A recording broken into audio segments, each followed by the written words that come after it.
নতুন সরকারের কাছে আলেমদের প্রত্যাশা কি?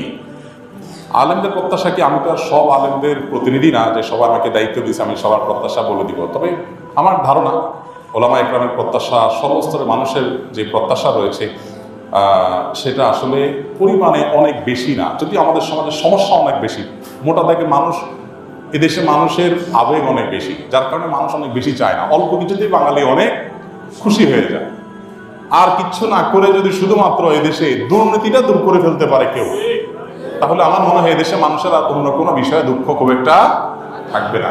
যদি দুর্নীতি মুক্ত সমাজে কোথাও কোনো টাকা লাগবে না, মামু খালু লাগবে না, হাই হ্যালো লাগবে না, সবার জন্য একরকম নিয়ম থাকবে, এটা যদি করা যায়, অর্থাৎ অবিচার, বৈষম্য, জুলুম, চাঁদাবাজি, ঘুষ, এগুলোকে যদি জাদুঘরে পাঠিয়ে দেওয়া যায়, এগুলো যদি করতে দেওয়া না হয়, জিরো টলারেন্সে যাওয়া হয়, এটা যদি প্রতিষ্ঠা করা যায়, আমার মনে হয় এই সরকারের কাছে, নতুন সরকারের কাছে মানুষের এর চাইতে আরো অনেক ডিমান্ড আছে, কিন্তু এর চাইতে বড় ডিমান্ড আমার মনে হয় আরেকটা নাই।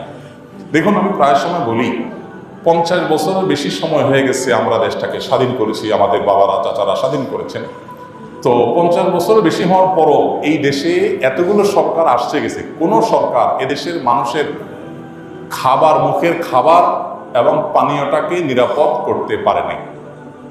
পৃথিবীর বিভিন্ন দেশে আপনারা যাবেন, যারা বিভিন্ন দেশে গেছেন, আপনি পানি পান করবেন, পানি পানের যে ব্যবস্থাপনা একটা রাষ্ট্রে সব জায়গায় আছে, 100% সেফ, নিশ্চিন্তে আপনি পানি পান করতে পারবেন। আমরা যখন বাইরে যাই, আমাদের দেশে দোকানে গেলে, মুদি দোকানে গেলে একটা কেকের প্যাকেট, একটা বনের প্যাকেট বা একটা আপনার ফাস্টফুড আইটেম, এটা মুখে দিতে আমরা 10 বার চিন্তা করি।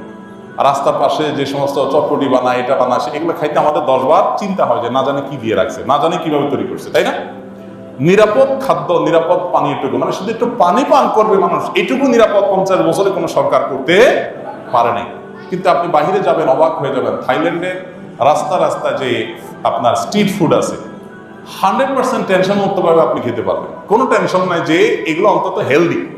হালাল হারাম এর ব্যাপার আছে, সেটা ভিন্ন বিষয়, কিন্তু একেবারে টেনশন মুক্ত হেলদি, অর্থাৎ এটা তারা নিশ্চিত করছে কেউ কোনোভাবে এগুলোতে কোনো অন্যায় করতে পারে না। আর আমাদের এখানে পুলিশে কিছু টাকা দিয়ে দিতে পারলে সব হালাল, আর পুলিশে টাকা না দিলে হালাল জিনিসও কি হারাম হয়ে যায়, দৌড়ের উপরে থাকা লাগে। তো এই পরিস্থিতির অবসান হওয়া দরকার। 50 বছরের বেশি হয়ে গেলেও আমাদের পরে যারা স্বাধীন হয়েছে সে সমস্ত দেশে আমাদেরকে চাকর হিসাবে নেওয়ার জন্য আমাদের মন্ত্রীরা গিয়া ধর্ণা দিয়ে বসে থাকা লাগে যে আমাদের দেশে কিছু চাকর হিসাবে নেন, অন্তত ভিসা দেন। এটা আমাদের জন্য লজ্জা। এই ব্যর্থতা এদেশের সাধারণ মানুষের না, এই ব্যর্থতা এদেশের রাজনীতিবিদদের, এই ব্যর্থতা এদেশের যারাই যখন সরকারে আসছে তাদের, যত সরকার আসছে, আমি নির্দিষ্ট কারণ করে বলছি না, এই ব্যর্থতা তাদের সবার।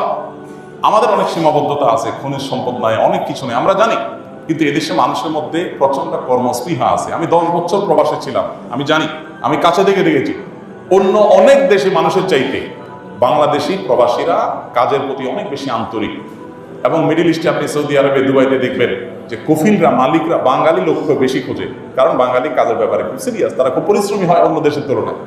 তো এদেশের মানুষকে সঠিকভাবে গাইড করে এদেশে আরো অনেক উন্নতি করা যেত।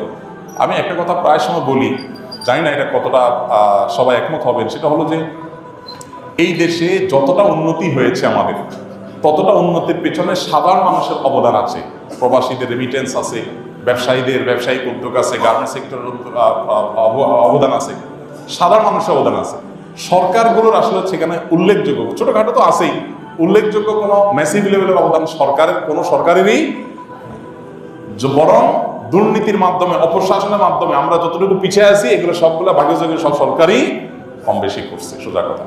অতএব নতুন সরকারে যারা আসছে, আমার মনে হয় তাদের প্রতি যে ডিমান্ডগুলো আছে, ভিতরে 1 নম্বর হলো সংখ্যালঘুদের নিরাপত্তার ব্যাপারে এই দেশের মানুষ খুব কনসার্ন। আশেপাশের অন্যান্য দেশের তুলনায় আমাদের দেশে সংখ্যালঘু নির্যাতন তাদের তুলনায় অনেক কম হয় আলহামদুলিল্লাহ, কিন্তু সেটাকে আরো আমরা কমে আনতে চাই, আনা উচিত আমাদের। সে ব্যাপারে সচেষ্ট থাকার পাশাপাশি এদেশের সংখ্যা, যেই ধর্মের মানুষ সবচেয়ে বেশি মুসলমান, তাদের চিন্তা চেতনা, তাদের বিশ্বাস, ধ্যান ধারণা যেন সরকারের সিদ্ধান্ত, তাদের কথায় কাজে যেন প্রতিফলিত হয়। এদেশের মানুষ কথায় কথায় বিসমিল্লাহ বলে, কথায় কথায় আল্লাহর নাম বলে। এখন এদেশের শাসন যারা করবেন তাদের মুখে যদি সেগুলো না আসে, তাহলে সেটা কখনো জনগণের আশা আকাঙ্ক্ষার প্রতিফলন হতে পারে না। অতএব প্রথমত তাদের কাছে আমাদের চাওয়া হলো, আলেম সমাজ বা আমার একজন আলেম হিসাবে আমার চাওয়া হলো যে সংখ্যালঘুদের নিরাপত্তার ব্যাপারে আলহামদুলিল্লাহ এদেশে মানুষ খুবই দায়িত্বশীল, সহাবস্থানে বিশ্বাসী। এদেশে দাঙ্গা বলতে যেটা বোঝায় ধর্মীয় দাঙ্গা, আশেপাশের সব দেশে হলেও এদেশে আলহামদুলিল্লাহ কখনো উল্লেখযোগ্য সেরকম কোনো দাঙ্গা হয়নি। ছোটখাটো যে ঘটনাগুলো ঘটছে সেগুলো কমাতে হবে, সচেষ্ট থাকতে হবে। তার পাশাপাশি সংখ্যাগরিষ্ঠ মানুষ যে মুসলমানরা আছে তাদের চিন্তা চেতনা, তাদের আদর্শ বিশ্বাস, এটার প্রতিফলন যেন সরকারের সকল কাজে কর্মে পদক্ষেপে হয়, এ ব্যাপারে তাদেরকে সতর্ক থাকতে হবে।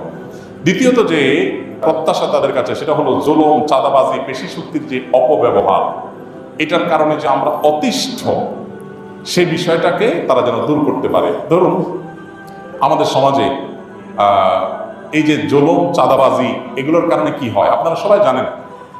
একটা সবজি উৎপাদন করে যে গ্রামের কৃষক, ওই বেচারা সেটার যে দাম পায়, শহরে আসার পর সেটা যে বিক্রি হয়, এখানে গ্যাপ বা ব্যবধানটা আকাশ আর পাতাল। কৃষক হয়তো কেজি 2 টাকা, 3 টাকা, 5 টাকা পাচ্ছে, আর ঢাকা এসে সেটা বিক্রি হচ্ছে 40 টাকা, 50 টাকা, 60 টাকা। এত বড় গ্যাপ কেন হচ্ছে আমরা সবাই জানি কেন হচ্ছে। চাঁদাবাজির কারণে হচ্ছে। রাস্তা রাস্তা ট্রাক দামায় থামায় চাঁদাবাজি, সব পর্যায়ে আড়তে চাঁদাবাজি। এই চাঁদাবাজি করা মানুষদের সংখ্যা তো অনেক বেশি না। যদি কোনো সরকার সিরিয়াস হয় যে আমরা এগুলো বন্ধ করব, তাহলে কৃষকও বেশি দাম পাবে, আবার ভোক্তাও অনেক বেশি দামে কিনতে হবে না, একটা ভারসাম্য ভাব আসবে। অতএব এই যে কোনো মূল্যে জুলুম, চাঁদাবাজি এবং পেশি শক্তির অপব্যবহার, এটা বন্ধ করতে হবে। এটা হলো একটা বড় প্রত্যাশা। দেখুন ঢাকা শহরে আপনি মহাখালী যদি যান, কখনো কখনো কারণ বাজার ফ্লাইওভারের এখানে দেখি, আপনারা খেয়াল করছেন নিশ্চয়ই, বিশেষ করে মহাখালীতে এটা আমার চোখে বেশি পড়েছে, আরো অন্যান্য জায়গাতেও আছে। আমি তো সব দিকে আমার মুভমেন্ট থাকে না, তো এই সাইডে আমার মুভমেন্ট বেশি। আমি দেখেছি যে মহাখালী যে বাস টার্মিনালটা আছে, ওটার আশেপাশে রাস্তার ধারে দেখবেন আপনারা বড় বড় বাসগুলো পার্কিং করে রাস্তার উপরে রেখে দেয়। সন্ধ্যা সারাদিন ট্রিপ মেরে এসে সন্ধ্যার পরে পার্কিং করে, সকাল পর্যন্ত পার্কিং থাকে। এখন আপনি রাত 8টা 9টা বাজে যদি ওই রোডে যান, দেখবেন বিশাল জ্যাম। কেন জ্যাম হয়েছে? কারণ রোডের অর্ধেক 3 লাইন পার্কিং। 3 লাইন কি করছে? বাস পার্কিং করে ধুয়ে দিছে, সকাল পর্যন্ত এটা পার্কিং এ থাকবে। তো জনগণের ট্যাক্সের টাকা রাস্তা হয়েছে, যে বাস কোম্পানি ব্যবসা করতেছে, এটা কি তার পার্কিং এর জন্য আমরা টাকা দিয়ে রাস্তা তৈরি করেছি? কোটি কোটি টাকা দিয়ে তুমি বাস কিনতে পেরেছো, তোমার বাস রাখার জন্য পার্কিং এর জায়গার ব্যবস্থা কেন করতে পারো না?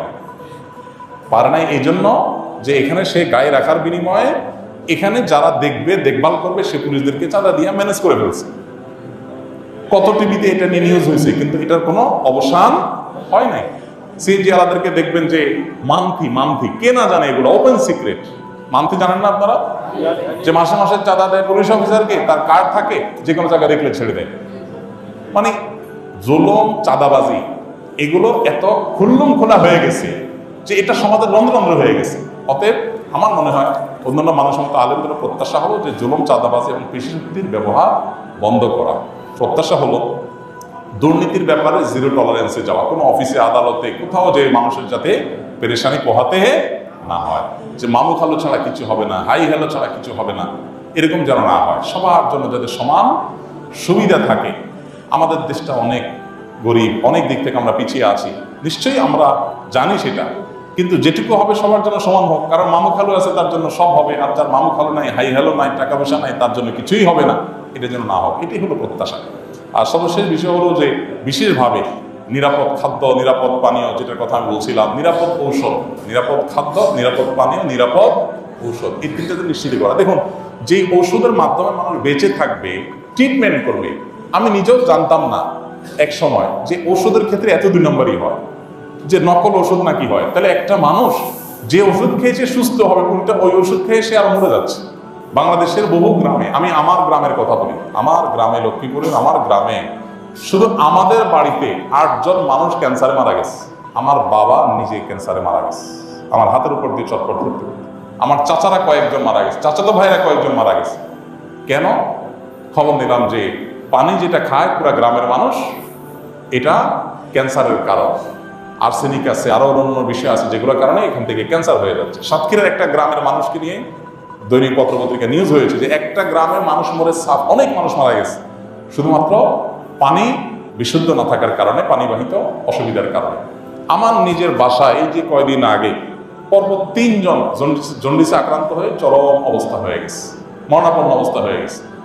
পরে চেক করে দেখা গেল সমস্যা পানিতে। তো খাদ্যে ভেজাল, এটা কারণে কিডনি শেষ হয়ে যাচ্ছে। আমাকে এক ডাক্তার বলেছেন যে বাংলাদেশের যতগুলো ডায়ালাসিস মেশিন আছে হসপিটালগুলোতে, এগুলোর একটা তো আপনি দেখবেন স্লট খালি নেই। এত পরিমাণ কিডনি রোগী হয়েছে এদেশে যে একটা তো কি নাই, স্লট খালি নাই। অসাধু ব্যবসায়ীরা খাদ্যের মধ্যে ভেজাল দিয়ে দিয়ে আমাদের কিডনি শেষ করে ফেলতেছে। ক্যান্সার রোগী ঘরে ঘরে হচ্ছে। হার্টের রোগী এত বেশি যে হার্টের অসুবিধার কারণে, হার্ট অ্যাটাকের কারণে মানুষের মৃত্যু বরণটা এখন ডাইভার্ট হয়ে গেছে। এখন এগুলোর জন্য দরকার কি? আমাদের পানীয়, আমাদের খাদ্য এবং ঔষধ, এই তিনটাতে ভেজাল করলে সর্বোচ্চ শাস্তি মৃত্যুদণ্ড রাখা উচিত।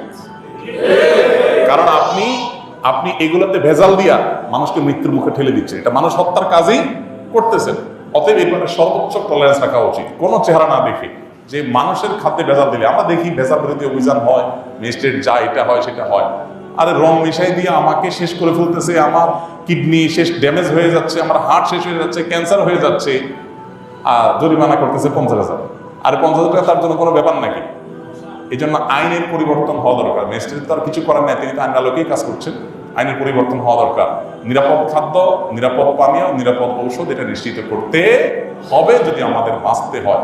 এত রোগী আমাদের দেশে, কোটি কোটি টাকা প্রতি বছর আপনারা পত্রিকা দেখেন, ইন্ডিয়াতে যায় ঢেলে আসে, থাইল্যান্ডে যায় ঢেলে আসতে হয়। কেন?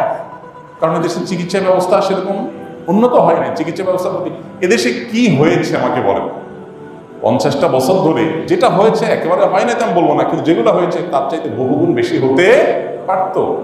অপশাসন যদি বন্ধ হতো তাহলে মানুষ অন্তত এই জিনিসগুলো পেতে পারতো। তো আমার মনে হয় মানুষের যে নাভিশ্বাস হয়ে গেছে এই অবস্থা থেকে দূরের জন্য মোটা দাগে যে পয়েন্টগুলো আছে, দুর্নীতির বিরুদ্ধে যদি জিরো টলারেন্সে যাওয়া হয়, ধর্মীয় বিষয়ে যে আপনার সাধারণ মানুষের চিন্তাধারার বিরুদ্ধে চিন্তাধারা মানুষের মধ্যে পুশ করার অপচেষ্টা করা হয়, এটা খুব ভয়ঙ্কর একটা বিষয়। এটা যে কোনো একটা মুহূর্তে আপনার করতে করতে মানুষের ক্ষোভ চরম আকারে পৌঁছে আপনার সেটা ব্লাস্ট হতেও পারে। এই জন্য বিষয়ে সর্বোচ্চ সাবধান থাকতে হবে।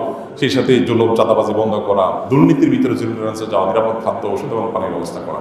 আল্লাহ তাআলা আমাদের যারা দায়িত্ব নিয়েছে নতুন করে, তাদেরকে আল্লাহ তাআলা সেই শক্তি সামর্থ্য দান করুন। তারা যদি ফেল হয়ে যান তাহলে দেশে মানুষের যাওয়ার আর কোনো জায়গা হয়তো থাকবে না। আবার ঘুরে ফিরে আগের যে গড্ডালিকা আছে ওইটাতে মানুষের ঢুকতে